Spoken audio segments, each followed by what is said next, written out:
누가복음서 1장 17절부터 80절의 말씀 공부하겠습니다. 그 붓진 사가랴가 성령의 충만함을 받아 예언하여 이르되 찬송하리로다 저 이스라엘의 하나님이여 그 백성을 돌보사 속량하시며 우리를 위하여 구원의 뿔을 그 종 다윗의 집에 일으키셨으니 이것은 주께서 예로부터 거룩한 선지자의 입으로 말씀하신 바와 같이 우리 원수에게와 우리를 미워하는 모든 자의 손에서 구원하시는 일이라. 우리 조상을 긍휼히 여기시며 그 거룩한 언약을 기억하셨으니 곧 우리 조상 아브라함에게 하신 맹세라. 우리가 원수의 손에서 건지심을 받고 정신토록 주 앞에서 성결과 의로 두려움 없이 섬기게 하리라 하셨도다. 이 아이여 네가 지극히 높으신 이의 선지자라 일컬음을 받고 주 앞에 앞서가서 그 길을 준비하여 주의 백성에게 그 제상으로 말미암는 구원을 알게 하리니 이는 우리 하나님의 긍휼로 인함이라. 이로써 돋는 해가 위로부터 우리에게 임하여 어둠과 죽음의 그늘에 앉은 자에게 비치고 우리 발을 평강의 길로 인도하시리로다 하니라. 아이가 자라며 심령이 강하여지며 이스라엘에게 나타나는 날까지 빈들에 있으니라. 아멘. 하나님은 예수님을 이 땅에 보내셔서 세상에 무엇을 주려고 했을까요? 그것은 성경의 전체적인 흐름을 보게 되면 분명하게 나타나 있습니다만 하나님의 백성을 속량하는 것입니다. 그리고 그들을 구원하는 것, 이 두 가지를 하기 위해서 오신 거예요. 성경 전체가 증언하고 있는 것입니다. 우리들은 이것을 위해서 오신 예수님을 영접하는 것입니다. 받아들이는 것, 당연한 것입니다. 그리고 예수님은 오셔서 무엇을 했느냐? 성경에 기록한 대로 하나님의 백성을 하나님의 백성의 자리로 돌아오게 하는 일 하셨습니다. 그 백성이 구원받은 자의 삶을 살게 하는 것, 그 능력까지도 다 주셨습니다. 그래서 회개하고 돌아오는 자들에게 주시는 그것을 돌아오게 하는 것은 성령이 필요했던 것이고 돌아올 뿐 아니라 예수님의 말씀을 전혀 받아들이지 않은 자들에게 그들은 구원의 복음을 받도록 하는 은혜를 베푸신 거예요. 최후의 선택이 죽음이었습니다. 그건 하나님의 뜻이기도 하고 이스라엘 백성들이 계속해서 예수님을 받아들이지 않고 계속 버리죠. 계속 도전하죠. 계속 대적됩니다. 그들을 살리는 방법의 유일한 방법은 그럴지라도 죄를 속량해주는 그 은혜밖에 없어요. 그러니까 사람이 볼 때는 살릴 수 있는 방법이 전혀 없다. 이렇게 생각할지라도 하나님은 그를 살리는 길을 만드셨는데 그게 속량이라고 하는 거예요. 속량의 은혜입니다. 이스라엘 백성들과 예수 그리스도의 관계가 성경에 기록된 말씀들을 쭉 보면 그 삶을 쭉 살펴볼 때 굉장히 답답해요. 왜? 늘 대립하는 관계만 나타나거든요. 속 시원하게 해결돼서 물을 끓던 사람들이 거의 없어요. 성경에. 참으로 그리스도를 하나님의 아들로 영접하거나 우리의 속죄를 영원한 속죄를 하기 위해서 드렸던 그런 은혜를 알았던 몇 사람 외에는 대부분의 사람들이 예수님께 와서 도전을 하는 거예요. 그리고 순종하지 않습니다. 성경을 보면 답답해지는 거예요. 그런데 더 중요한 문제가 뭐냐면 예수님이 하신 말씀입니다. 예수님이 이제 예루살렘에 입성할 때 하셨던 말씀 중에 누가복음서 보면 13장에 누가복음 13장 34, 35절에 이렇게 나와 있습니다. 여러분도 보시면 좋지만 예루살렘아 예루살렘아 선지자들을 죽이고 내게 파송된 자들을 돌로 치는 자여. 예루살렘 향한 말씀이죠. 암탉이 제 새끼를 날개 아래 모음같이 내가 너희의 자녀를 모으려고 한 일이 몇 번이냐? 그러나 너희가 원하지 아니하였도다. 여러분 암탉을 키워본 사람은 알잖아요. 병아리 까가지고 다니는 거. 알죠? 보라 너희 집이 황폐하여 버림바 되리라. 내가 너에게 이르나니 너희가 주의 이름으로 오시는 이를 찬송하리로다 할 때까지는 나를 보지 못하리라 하시니라. 회개하지 않았던 예루살렘. 예루살렘은 땅을 얘기하는 게 아니죠. 거기에 사는 사람들 얘기하는 거죠.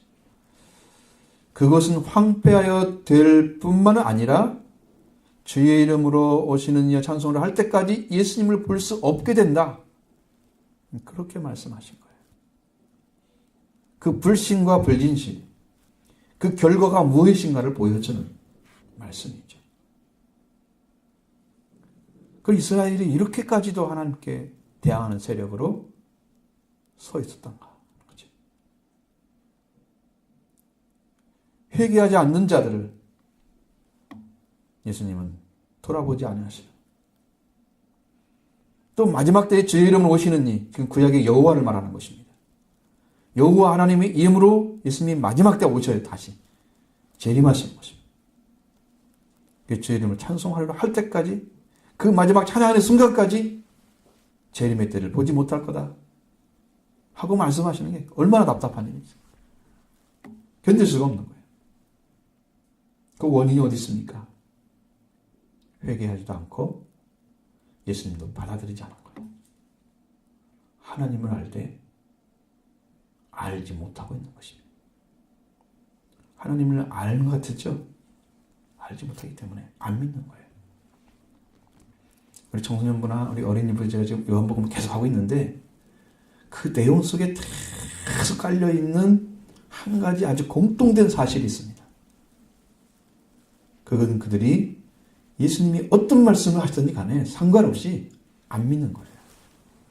불신하고 대적하는 것입니다. 하나님을 믿는다고 하는 사람들이 하나님의 자녀라고 스스로 자부하면서도 안 믿고 있는 거예요. 우리는 아브라함의 후손이야. 그렇게 이야기를 하면서도 아브라함이 믿었던 하나님은 안 믿고 있는 껍데기만 핏줄만 그거였던 사람들. 그걸 보면서 얼마나 답답한지 견딜 수가 없는 거예요. 이 사람들이 왜 회개하지 않을까? 지금 때가 이렇게 하면 안 되는데 이건 멸망의 길로 가는 길이 훤히 보이는데 참 큰일이죠. 그러니까 하나님께서 이 불신자들 그래도 예수님이 죽으시고 부활하셔서 다시 나타나시면 받아들일 수 있는 길을 찾아주시기 위해서 예수님이 죽음의 은총서로 죽음의 그 은혜로 속량을 이루셔서 이스라엘을 살리고 계신다는 거예요. 그거 아니면 이스라엘은 인류 역사상에 지워져야 할 민족이에요. 그 은혜를 주지 않으면. 재림 때에도 찬송하다 그렇게 부르시는 이름 믿을 때도 그때도 못 본다 그러니까 버림받은 자들이잖아요. 그러니까 사가랴 예언 속에 그 속량과 구원이 들어있습니다.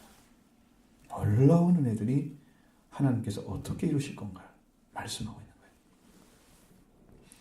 자, 같이 보겠습니다. 오늘 본문에 성령이 충만해서 예언하는 사가랴 예언이 기록되어 있죠. 먼저 67절 같이 봅니다. 그 묻진 사가랴가 성령의 충만을 받아 예언하여 이르되. 자, 여러분 여기서 알 수 있는 것은요. 성령의 충만을 받으면 반드시 말씀이 온다는 거예요. 모를 수가 없어요. 성령이 오시면. 그러니까 여러분도 성령 받으시고 예언의 말씀이 임하기를 원합니다. 뿐만 아니라 그것뿐만 아니라 여기는 지금 예수님이 이루시지 않으셨잖아요. 구원을. 그렇죠? 오기 전이잖아요. 그러니까 이 말씀 가능하죠? 예언은. 그러나 지금은 예언이 아니에요. 지금은 예언이 아니고 예언이 완성된 시대에 살고 있는 거예요, 여러분들은. 그러니까 완성하신 예수를 영접하면 예언을 다 이룬 것입니다. 예언을 이루신 분이 와 계시는데 지금도 예언하고 있으면 안 되잖아요. 그럼 여러분들이 사도행전에 나타나는 그 말씀에 너희 자녀들은 예언할 것이요, 젊은이들은 꿈을 것이요, 늙은이들은 환상을 볼 것이다. 그게 그런 말이 아니거든요.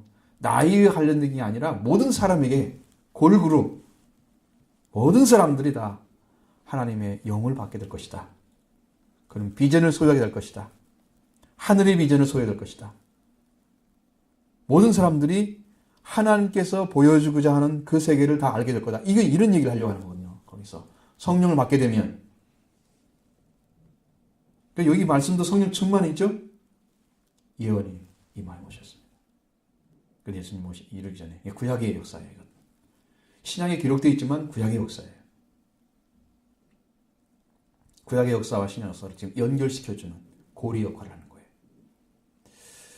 그 예언했다는 말이 뭐냐? 예언하여라는 말이 프로페티오라고 합니다. 예언적 계시를 하다 혹은 예언하다 이런 말로 사용되어 있습니다. 그러면 프로페티오라는 말은 프로페티오라는 자체는 예언자가 미래를 알고 있기 때문에 예언하는 것을 말합니다. 프로텔이라고 합니다. 프로텔. 이게 지금 예언하는 사람이 그 미래에 예측 가능하지 아니한 자기 안에 들어있지 아니한 걸 이야기한 게 아니고 지금 그 사람 알고 지금 하는 말이에요. 자기가 알고 하는 얘기라니까요. 그러니까 전혀 믿어지지 않는데 그냥 하나님이 주셔서 입으로 중얼중얼 하는 얘기가 아니고 그것이 확실히 알아졌다니까요. 자기 안에. 그래서 하는 말이에요. 그러니까 성령이 오시면 그 말씀이 거짓이 아니고 참된 것으로 오는데 그것이 완전하게 알아져서 하는 말이에요. 그게 예언인 거예요. 나도 모르는데 하나님 주셨어. 이것은 구약적인 예언이에요. 신약적인 예언은 그렇지 않습니다. 정확히 알고 이야기하는 것입니다. 방법이 다릅니다.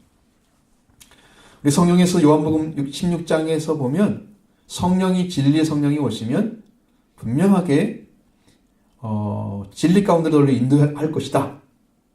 그리고 너희가 들은 것을 말하며 장래 일을 너에게 알게 하리라 말씀하셨습니다. 성령이 오시면 장래 이루어질 것도 다 알고 이야기하는 거예요. 이 장래 일은 영원한 세계를 얘기하는 것입니다. 여기서 말씀은 요한복음 16장 13절의 말씀. 사가랴의 부처는 분명하게 성령의 충만함을 받고 예언을 합니다.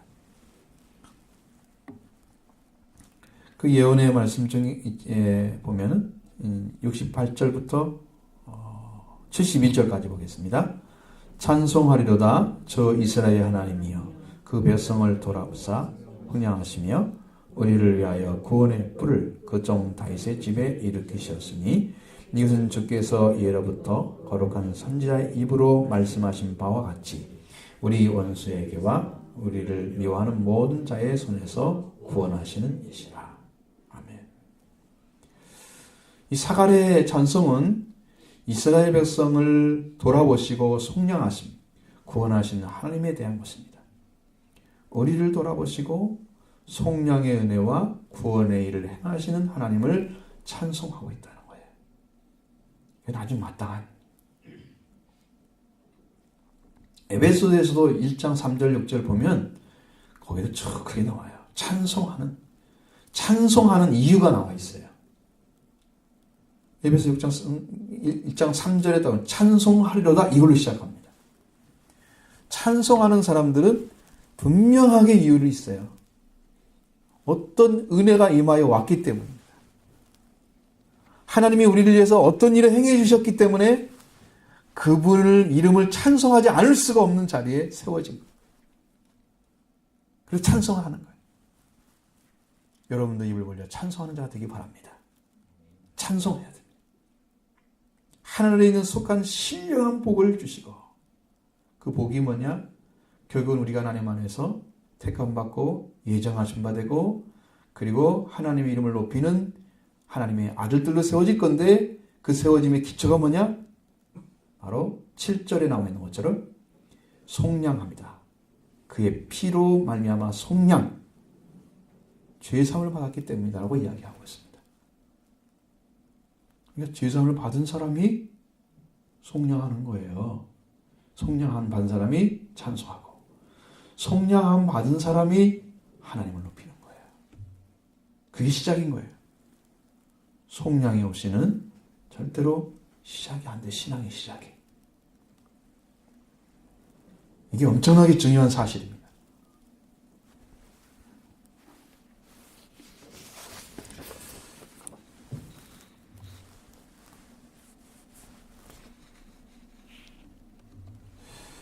뭐 여기만 그런 게 아니에요.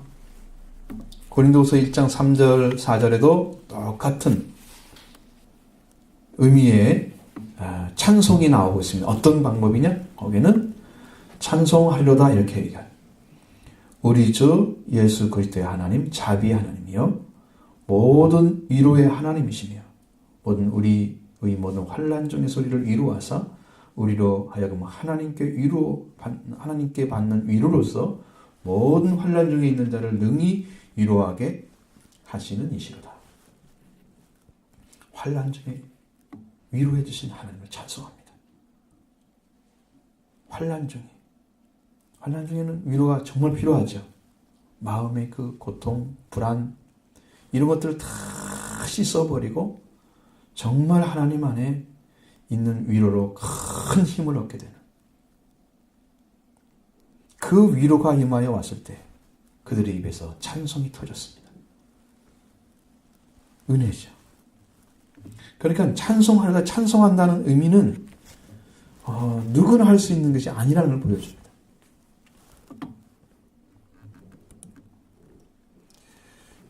하나님께서 돌아오시는 이유가 뭘까요? 돌아오다는 말이 보면은 에피스 캡토마이 이렇게 되어 있습니다. 돌보다 하는 이야기죠. 돌보다.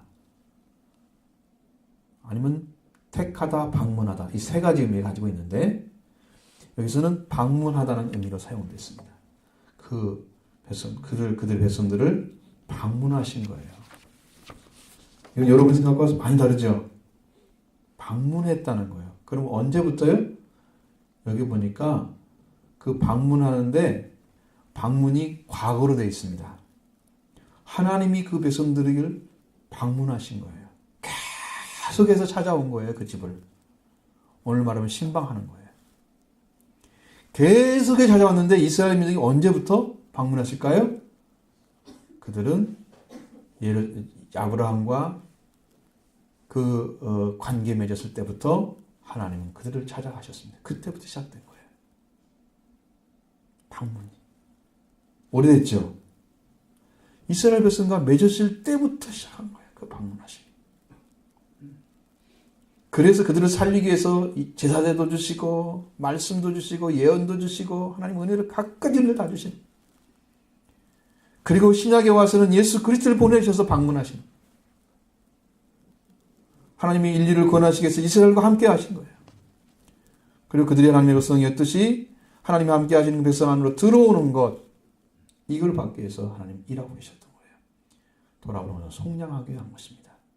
찾아가서 속량해 주기 위해서. 그들이 호세아서를 읽어보면 놀라운 은혜가 있는데 그는 고멜이라는 여자를 결혼하라고 하나님 명령해서 창녀였습니다. 아들을 낳잖아요. 그리고 다시 도망가죠. 그러면 돈 주고 또 찾아오라. 이스라엘 민족 하나님께서 그렇게 해서 그 아들의 이름을 따서 구원해주는 은혜를 베풀어주고 있어요. 그 사랑이 쭉 보여집니다. 하나님의 사랑이. 참으로 놀라운 은혜입니다. 정말 우리 인간의 눈을 볼 때는 버려야 마땅한 사람인데 하나님 버리지 않고 붙드시는 거예요. 왜 저렇게 사랑을 베푸시고 계시지? 왜 그런 은혜를 베풀어 주셔야 되는가 저들에게? 하나님은 측량할 수 없는 지혜를 가지고 계신 거예요. 인간이 이렇게 말하면 이렇게 되고 그 이상의 걸 가지고 계세요. 우리 지각에 뛰어난 하나님. 우리 지각을 뛰어넘는 하나님이 행하고 계신 모습을 보여줍니다. 그래서 속량을 위해서 그랬다는 거예요. 돌아보신 이유는. 그 속량이라는 게 뭐냐? 니트로시스입니다. 니트로시스는 니트로오에서 왔습니다. 이것은 뭐냐면 몸값을 치르고 되찾다라는 거예요. 토렌섬, 속량하다, 리딤. 속량하다는 겁니다. 구속함, 속량, 똑같은 단어입니다. 같은 거예요. 이 속량이라는 말을 뭐라고 설명하느냐면 적이나 죄의 속박에 있는 포로 또는 노예를 속전을 주고 되사서 자유롭게 해주는 게 속량이에요. 구약에서는 어떻게 하느냐? 하나님께서 대가를 치르십니다. 그리고 이스라엘을 자기 걸로 다시 만드는 거예요. 사실 하나님이 고통하면서 힘든 과정을 통해서 이스라엘을 다시 세우기 위해서 그렇게 역시 일하시는 거죠.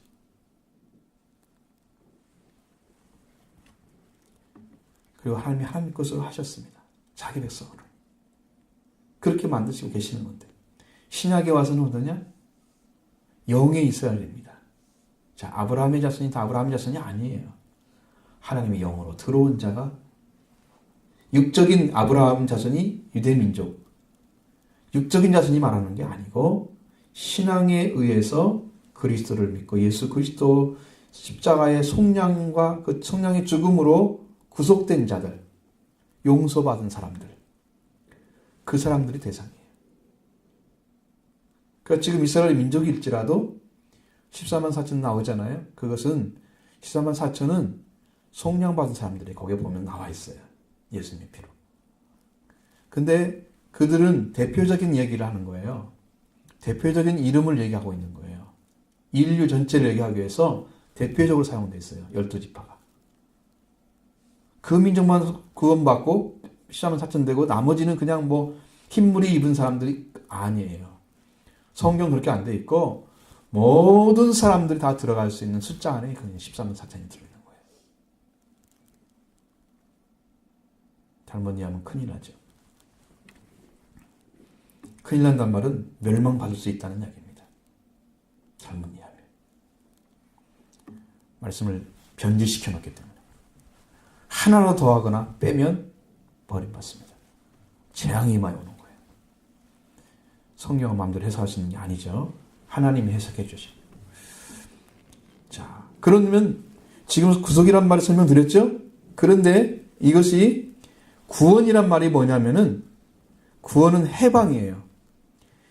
그런데 이렇게 나쁜 상태에서 이루어진 그 관계에 있는 그런 사람들을 옮겨지는 것을 구원이라 그래요. 그럼 속량이라는 게 뭐냐? 속량이나 속죄는 그 수단 방법에 대해서 말하고 있고 법적인 수속을 의미했습니다. 이 말이. 이게 법적인 거예요. 속량이라는 말은. 자, 하나님께서 속량하셨습니다. 이스라엘 민족들을. 그럼 이스라엘 민족을 구원하셔서 하나님의 손으로 사는 것은 정말 나쁜 관계에 있는 사람들을 실제로 끄집어내서 하나님의 백성으로 살게 하는 거예요. 이게 구원받은 거예요. 법적인 것을 이미 만들어놔서 속량은 다 했는데 이들이 속량을 받아도 구원 속에 들어오지 못하는 사람도 있다는 거예요. 자, 이사야서는 시작되는 회개의 복음이 모든 민족을 속량하는 자리, 모든 민족을 속량하는 자리에 돌아오게 해서 인류를 죄와 사망에서 건지시는 법적 수속을 하나님께서 완성시키기 위해서 예수님을 보낸 거예요. 참 어렵죠? 이게 단순한 진리가 아닙니다. 속량이라는 것이. 예수님이 여러분과 저의 죄를 위해서 속량해 놓으셨습니다. 이건 법적으로 이미 다 끝났어요. 여러분이 죄를 왈가합을 할 수 있는 조건이 아니에요. 예수를 믿는다고 하면. 왜? 이미 예수님이 죄의 문제를 끝내놨는데 그 속량이 이미 끝났어요. 그런데 여러분은 구원받은 사실을 가지고 있습니까? 속량이 여러분 것으로 돼서 여러분이 나쁜 관계에 있던 그 상태에서 하나님과 좋은 관계로 옮겨졌습니까? 그게 구원받은 거란 말이에요. 속량과 구원은 따라다녀야 되겠죠. 하나가 돼야 되겠죠. 따로 떨어져서는 말이 설명이 안 됩니다. 모든 사람을 위해서 예수님이 세상죄를 지고 가셨다.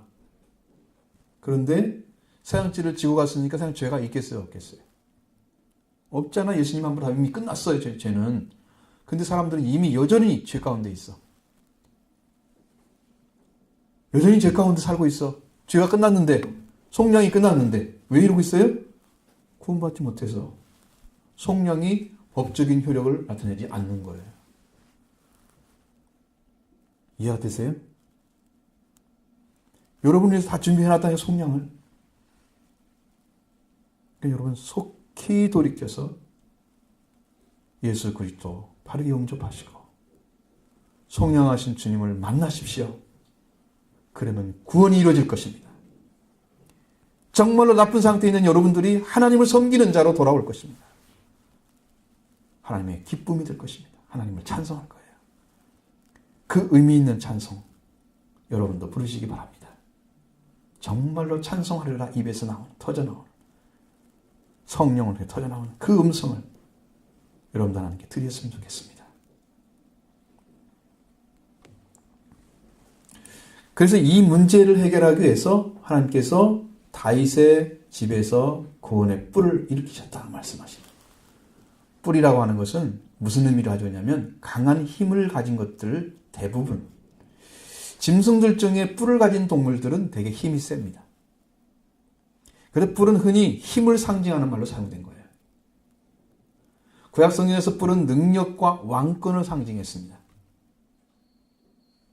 그렇기 때문에 구원의 뿔은 구원하는 능력을 가지신 그리스도를 가리키는 거예요. 세례 요한은 구원으로 인도하는 회개를 줄 정도밖에 능력이 안 되는 거예요. 그러나 그리스도는 구원해서 영적인 해방을 주는 능력을 가지고 계셨습니다. 그게 구원의 뿔이에요.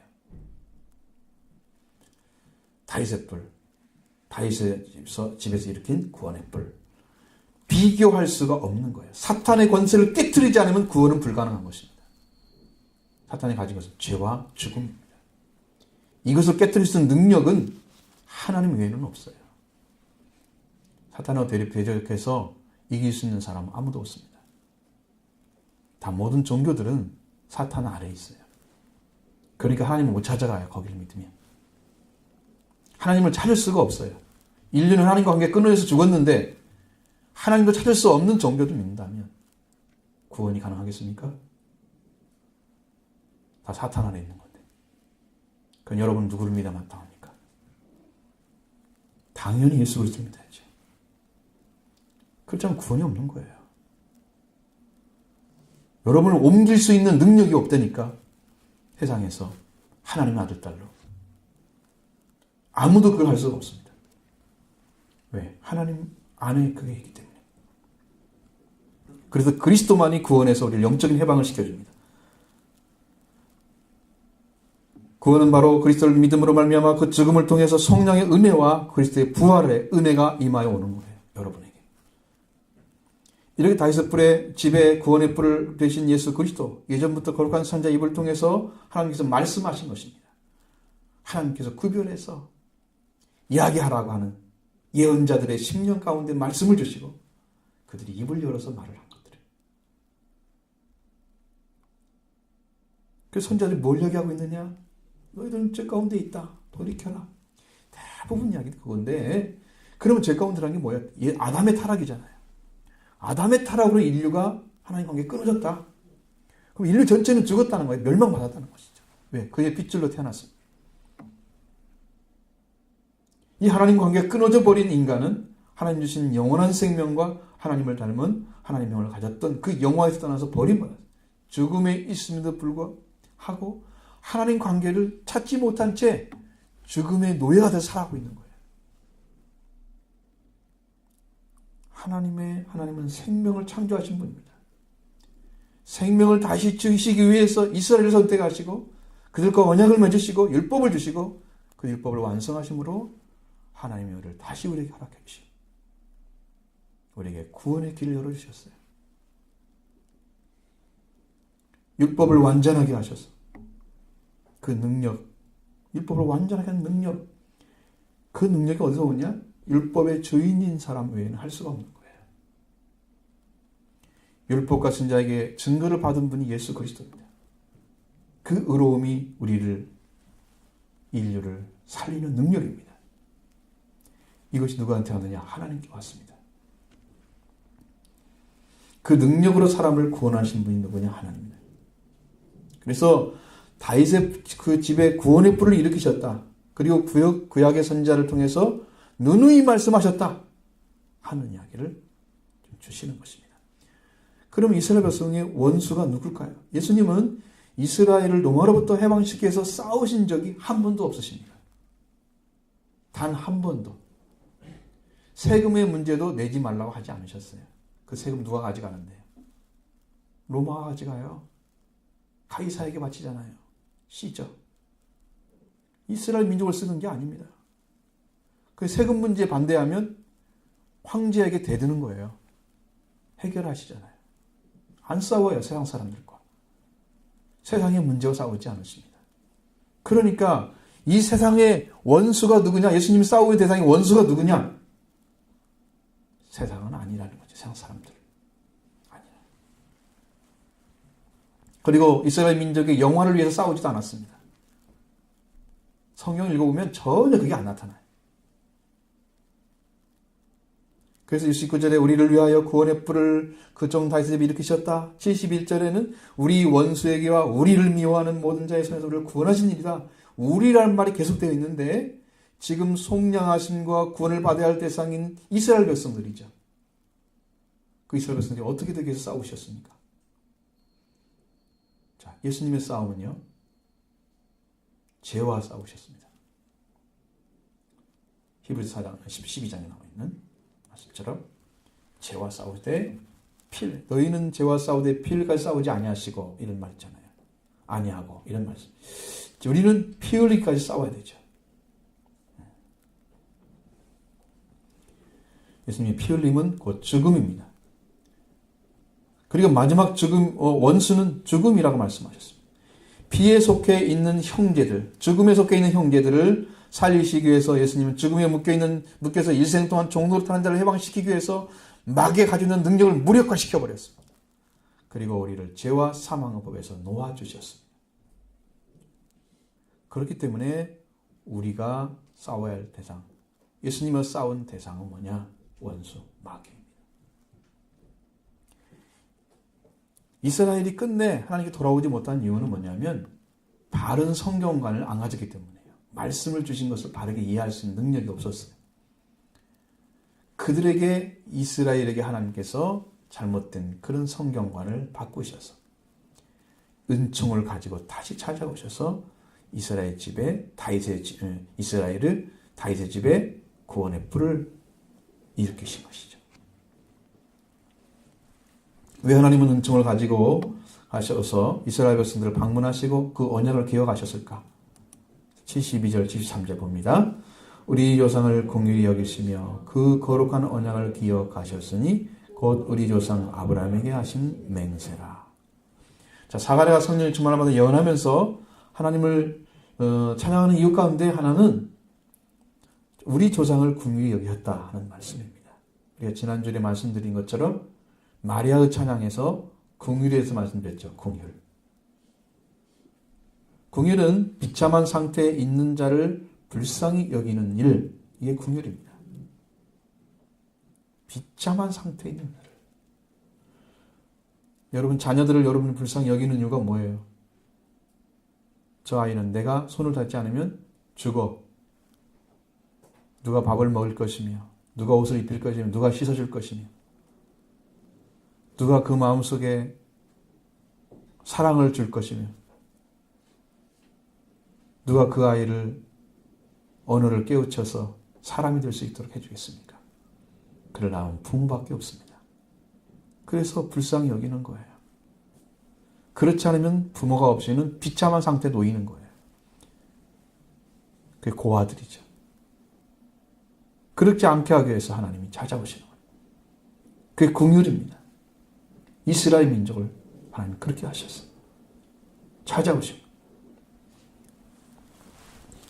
그리고 여러분에게 헤세드란 단어를 설명드렸고 라함이란 말을 설명드렸습니다. 라함이는 어버이가 자식에 대해서, 형이 동생에 대해서 근친적 정이다 그랬습니다. 이 정이라고 하는 따뜻한 사랑을 의미하는 거예요. 애정 그런 말 하는데 정이란 말은 못 알아듣죠. 정이란 말은 따뜻한 사랑을 가리키는 겁니다. 그것이 나하밈인데 이 나하밈이 나중에 헤세드로 바뀝니다. 헤세드는 언약에 기초한 책임 있는 사랑, 그냥 사랑이 아니고 하나님이 이스라엘 백성과 언약을 맺었기 때문에 불쌍히 여기는 그런 사랑이에요. 그런 사랑. 언약에 기초한 책임 있는 사랑. 절대로 함부로 하지 않아요. 버리는 것도 함부로 하지 않아요. 그들을 끄집어내는 것도 함부로 하지 않아. 분명하게 근거가 있기 때문에 얘기해줘. 여러분 아이들도 느닷없이 부모한테 혼나면 기분 나빠하죠. 그러나 이거 이렇게 됐으니 안 되잖아. 이건 네가 혼나야 돼. 알면 어떻게 받아들이죠. 그럼 고칠 수도 있습니다. 이게 정확하지 않으면 부모는 자기를 다스릴 수가 없는 거예요. 진짜를 말하지 않고 내 말 들어야 된다. 그렇게 하니까 안 되는 거죠. 앞뒤가 안 맞는 거죠. 그래서 못 다스리는 거예요. 이 말이 엘레오스란 단어로 바뀌었습니다. 엘레오스. 불쌍히 여김, 동정, 자비의 뜻을 가지고 있습니다. 조상들의 근거한 믿음의 혈통이.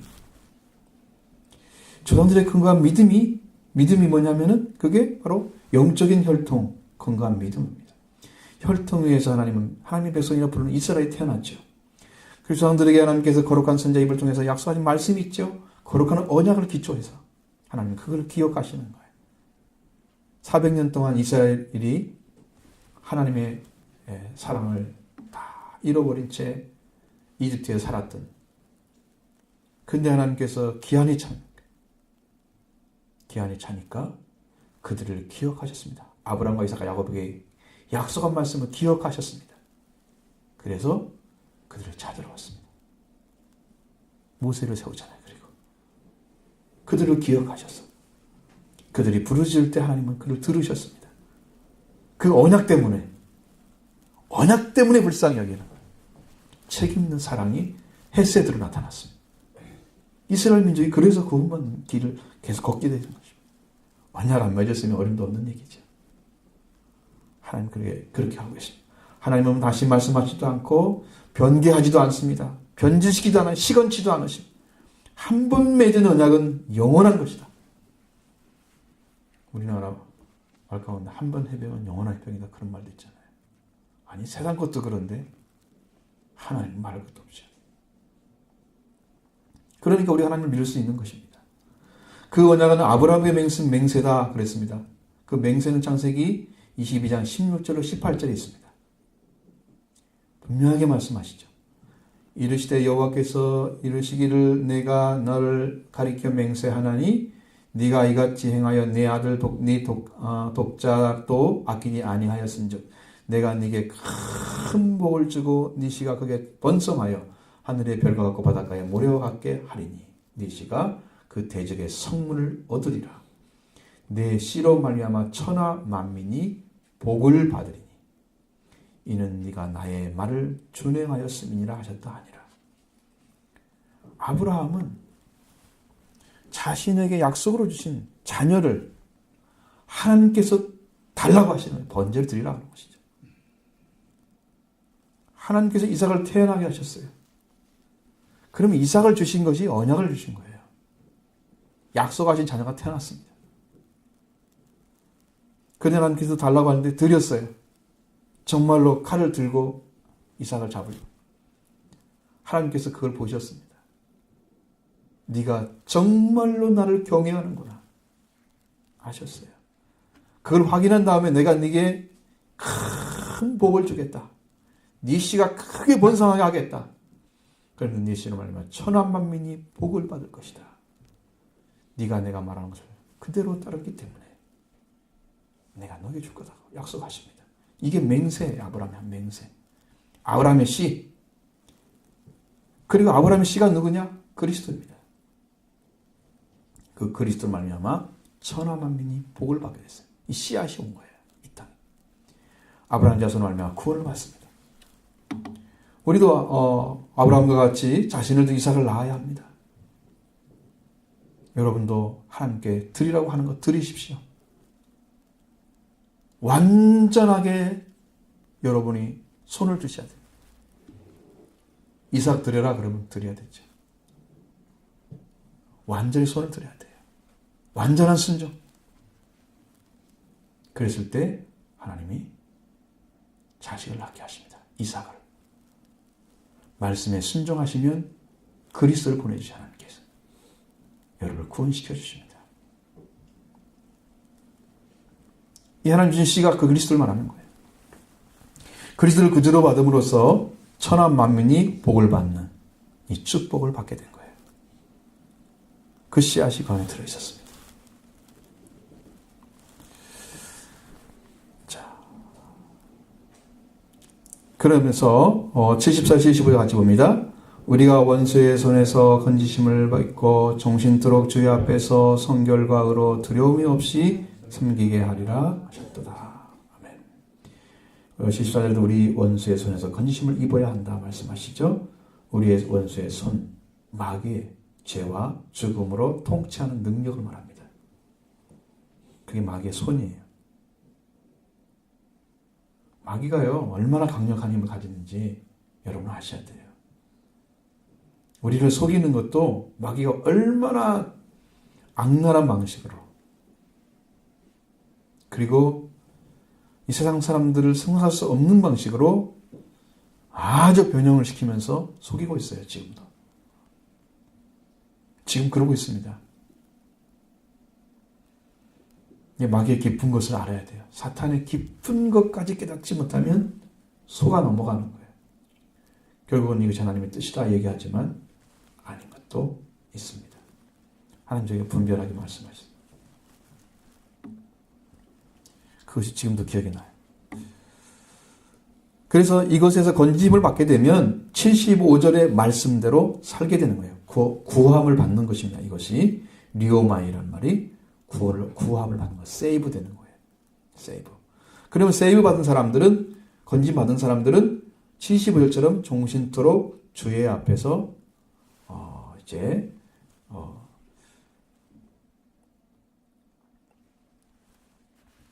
성결과 의로 두려움이 없이 섬기게 하십니다. 그러니까 결국은 뭐냐면은 여러분 원수의 손에서 건짐을 받아야 돌아와서 주님 앞에 쓸 수가 있고, 주님 앞에 쓴 사람이 성결과 의로움으로 두려움 없이 하나님을 섬기게 되는 거예요. 그러니까 여러분 진짜 교회에 충성하고 교회에서 일해서 참 수고하면서 하나님의 거룩함을 드러내고 하나님의 의로움 속에서 정말 어떤 것도 두려워하지 않고 하나님을 섬기는 그 믿음의 사람들이 어떤 사람들이냐? 우리를 붙잡고 있는 원수의 손에서 해방받은 사람들, 건진받은, 세이브된 사람들. 그 사람들이 이렇게 하고 있는 거예요.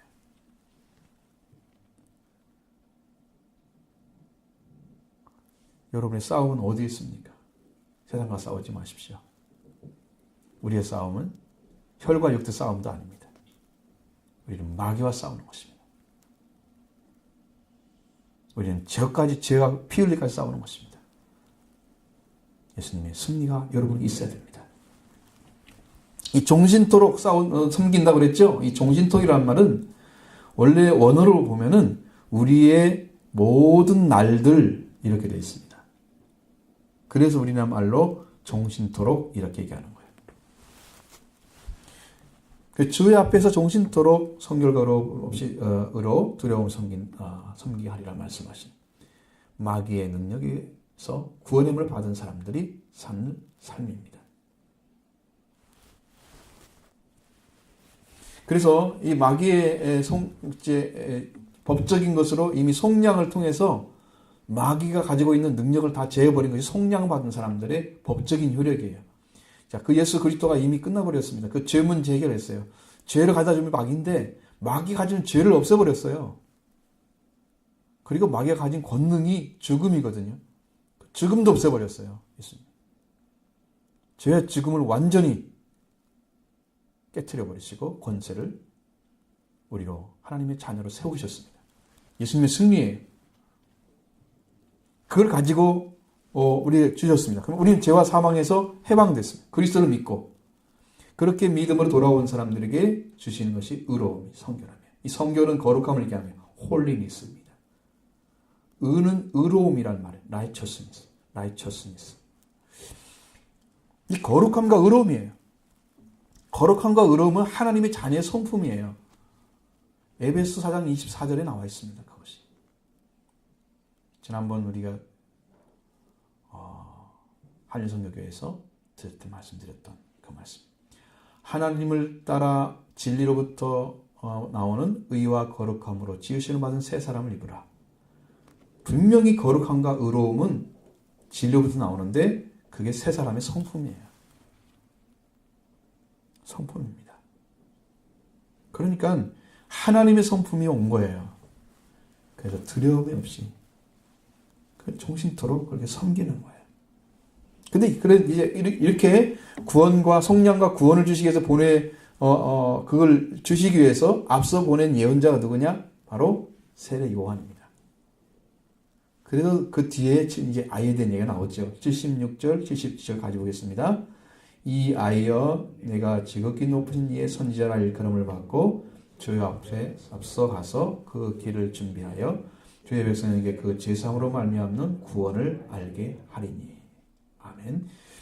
자, 세례 요한은 지극히 높으신 이의 선지자를 받는다 그랬습니다. 더불어 주의 앞에 앞서 가서 그 길을 준비하는 일을 하는데, 이 준비하는 게 뭘 전하느냐? 그 일은 주의 백성에게 제사함으로 말미암는 구원을 알게 하는 일이에요. 제사함을 주는 게 아니고 제사함으로 말미암는 구원이 뭔가를 알려주는 거예요. 세례 요한의 사역입니다. 이것이 성경 전체 흐름이에요.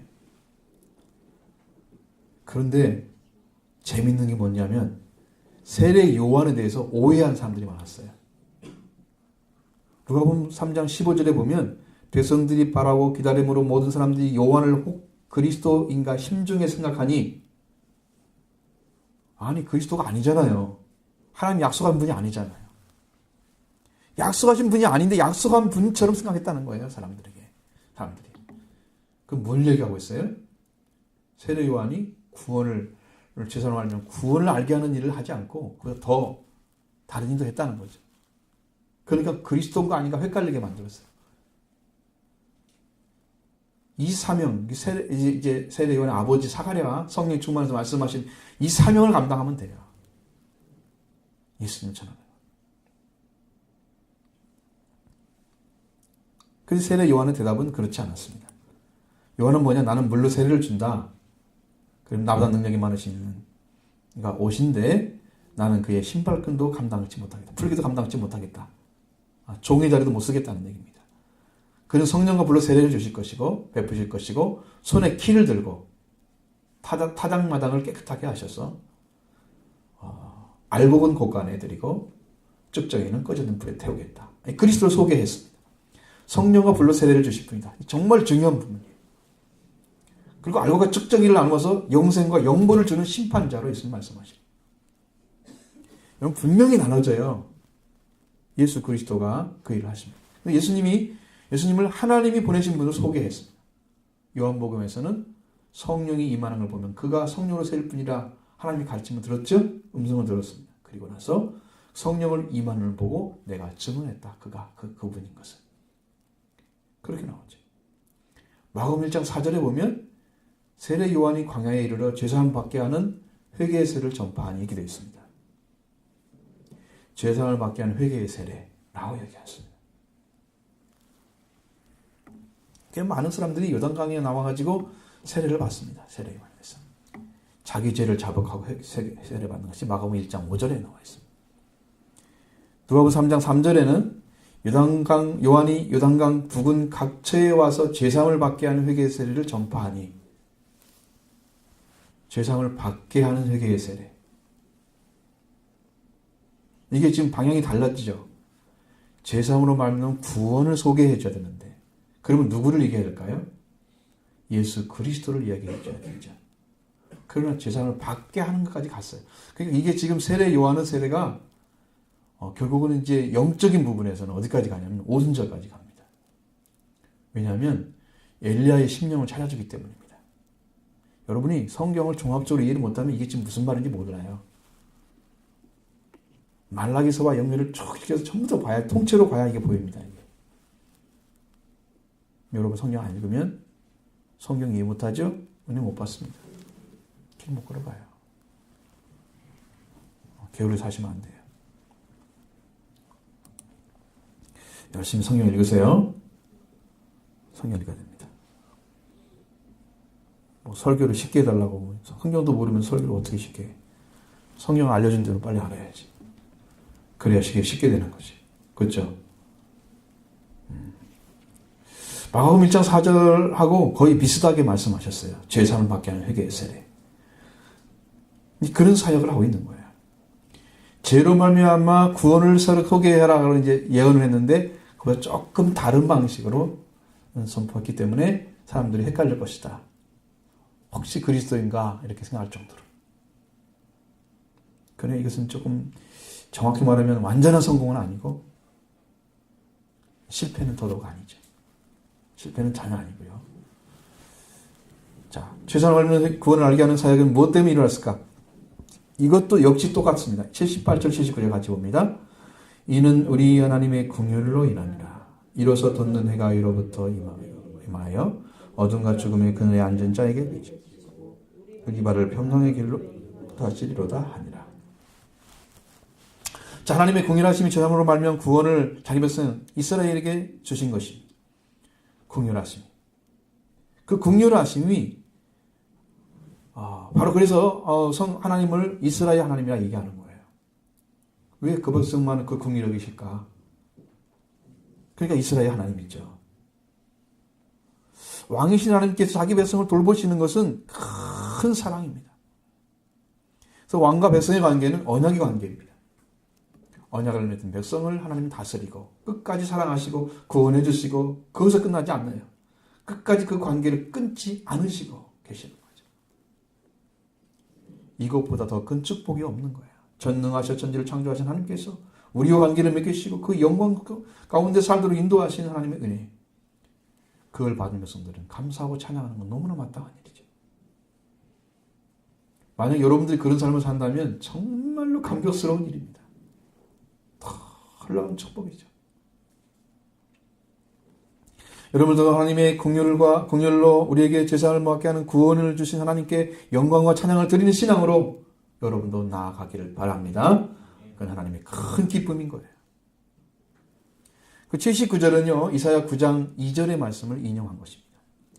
이사야 9장 2절은 흑암에 행하던 백성이 큰 빛을 보고 사망의 그늘진 땅에 거주하던 자에게 빛이 비치도다. 이 말씀입니다. 자, 죄사함으로 말미암아 구원은 뭐냐? 어둠과 죽음의 그늘에 앉은 자에게 돋는 해와 같이 나타나는 은총입니다. 죄사함으로 말미암는 구원이 그렇게 큰 은총입니다. 영적인 죽음, 어두움이 어디서 왔느냐? 죄 때문에 온 거예요. 영적인 어두움. 죄가 우리를 눈을 가리게 만들어요. 하나님을 모르게 만들어요. 그냥 어둠이에요. 눈으로는 세상 걸 다 보죠, 이렇게. 다 밝고 빛만 비치면 다 보이잖아요. 영적인 것은 그렇게 햇빛으로 되는 게 아니잖아요. 영원한 햇빛인 예수 그리스도가 떠와야 눈이 열려서 하나님을 보고 인류의 생명을 보는 거예요. 사람이 어떤 존재인지. 그러니까 돋는 해가 돋아서 해가 돋잖아. 돋는 해가 딱 올라오면 어둠 다 물러가죠. 그 그늘에 앉은 자들 밝은 빛이 비춰지죠. 빛이 없기 때문에 어둠이었잖아요. 그게 그늘이 들어있는 거예요. 어둠과 그늘은 동의어를 사용하는 거예요. 제가 나무 아래 있거나 뭐 집에 있어서 그늘이라 그늘이 말하는 게 아닙니다. 동의어를 사용한 거예요. 넓게 이해하라는 것이죠. 그 말씀은. 그러니까 새와 사망에 앉은 자에게 뭘 주는 것입니까? 해를 비추는 것은 계시로 세상의 구원을 알려주는 것을 말하는 것입니다. 놀라운 축복입니다. 이것은. 죄와 사망에 앉은 자에게 계시를 주는 거예요. 이게 사는 길이다. 믿으라. 주시는 것입니다. 돋는 해입니다. 어둠을 거치게 하고 죽음의 그늘에서 빛으로 밝게 해서 죽음, 죄와 죽음을 영원히 제거하고 영원한 생명의 축복만이 주시는 역사가 그리스도를 통해서 나타나기 때문에 그 빛을 받아야 되는 것입니다. 그 빛으로 예수님이 오시는 돋는 해가 바로 예수 그리스도입니다. 그것만 선포해주면 다 되는 거예요. 우리가 할 일이 뭐예요? 할렐루야 찬양하는 것밖에 없습니다. 하나님을 찬송합니다. 예수님은 우리를 이 모든 죄와 사망에서 아까워 더러운 죄에서 해결해 주셨다. 감사합니다. 찬양합니다. 여러분 요즘에는 제 입에서 자꾸는 말이죠. 할렐루야 찬양을 많이 해요. 그것이 맞는 것 같아요. 깊어지면 찬양을 하는 거예요. 하나님을 찬송합니다. 하나님의 이름이 높으십니다. 크십니다. 찬송합니다. 그래, 해를 통해서 새 소망을 받은 자인 우리의 발을 평강의 길로 인도하십니다. 자, 해를 통해서 구원의 은총을 발견했어요. 새 소망이 왔죠? 그 예수 그리스도와 함께 걷는 자가 평강의 길을 걷는 것입니다. 이 발이란 말은요, 준비되어 있거나 행동하는 사람을 말하는 거예요. 그냥 발 그 자체를 말하는 게 아니고, 준비된 거예요. 어디로 가기 위해서? 평강의 길로 가기 위해서. 준비된 것을 여기서 발로 이렇게 말합니다. 네? 자, 행동하는 사람. 평화의 길을 걸어가는 사람이 되는 거예요. 이건 놀라운 은혜입니다. 이 평강은 에이레네죠. 이건 뭘 얘기하느냐면 전쟁이나 투쟁에 반대되는 개념입니다. 그런 개념으로서 평화를 말하는 것입니다. 절대 싸움은 존재하지 않죠. 하나님과 인간 간의 바른 관계 회복을 뜻하는 화목을 말하는 거예요. 두 번째는 에이레네가, 세 번째는 심령의 평화를 말하는 것입니다.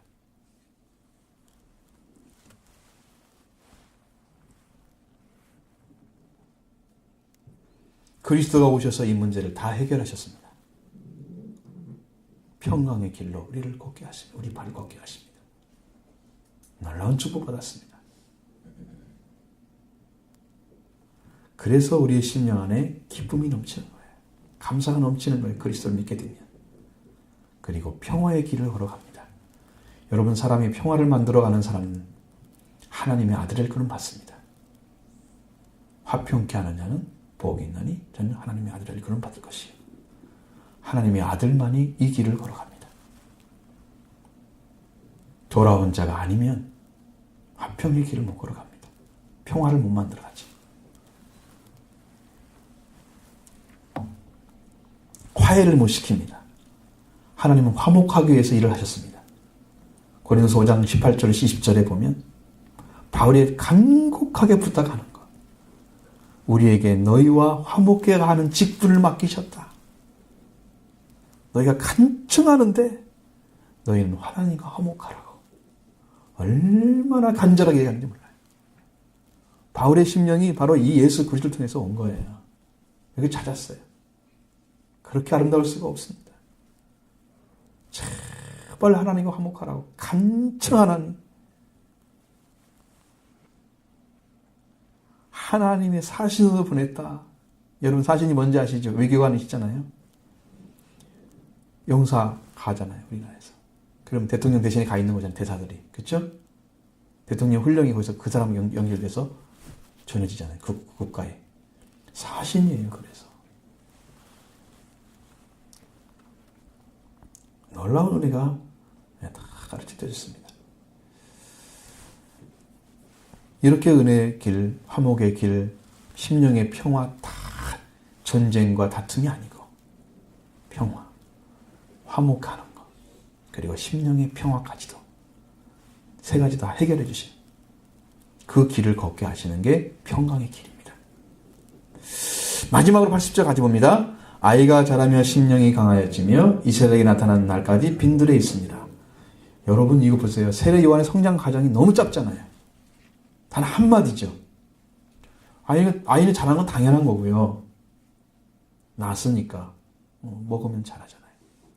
근데 심령이 강해지고 그 다음에는 없어요.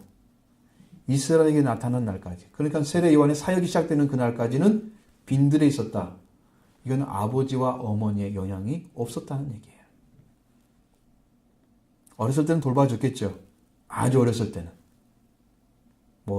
애기가 어디서 빡빡 기어다니면서 먹고 다녔을 것 같아. 아니잖아요, 그것은. 그러니까 그건 빼고 그 외의 성장 과정들은 거의 집과 관계가 없는 과정을 가지고 있어요. 그러니까 세례 요한이 전한 말씀들을 보면 너무 강해. 세례 요한 복음 여러분 잘 읽어보세요. 누가복음 3장이나 마태복음 3장에 참 나와 있잖아요. 그 전한 말씀들이 너무 강해. 그냥 칼날처럼 막 때리치잖아요. 여러분 이게 완전한 복음이 아닙니다. 심령이 강하다고 해서 강하게 쓰임받지만 강하게 쓰인 것이 결국 다 완전한 건 아닙니다. 예수님은 온유하고 겸손하다고 말씀하십니다. 예수님은 강하지 않아서 온전하고 겸손한 게 아닙니다. 강한 자는요, 모든 걸 포함할 수가 없어요. 부딪히면 터져 나가야 되고요. 따라온 사람만 따라가는 거예요. 제자가 되는 거예요. 예수님만 그랬습니다. 모든 족속으로 제자를 삼으라고 하잖아요. 예수님은 그렇게 가르쳤습니다.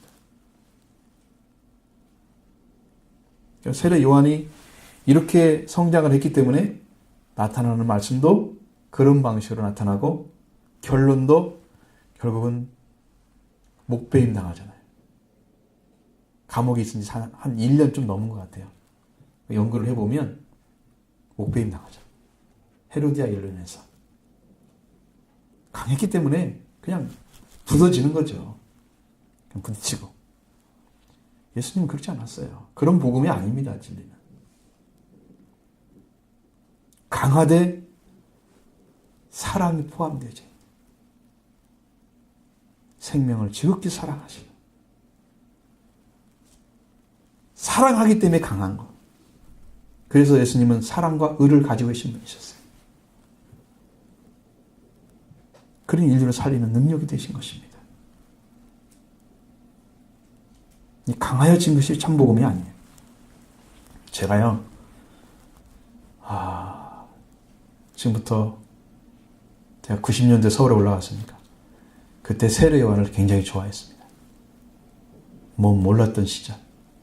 지금 몇 년 됐습니까? 왜 좋아했느냐? 제하고 맞는 것 같아요.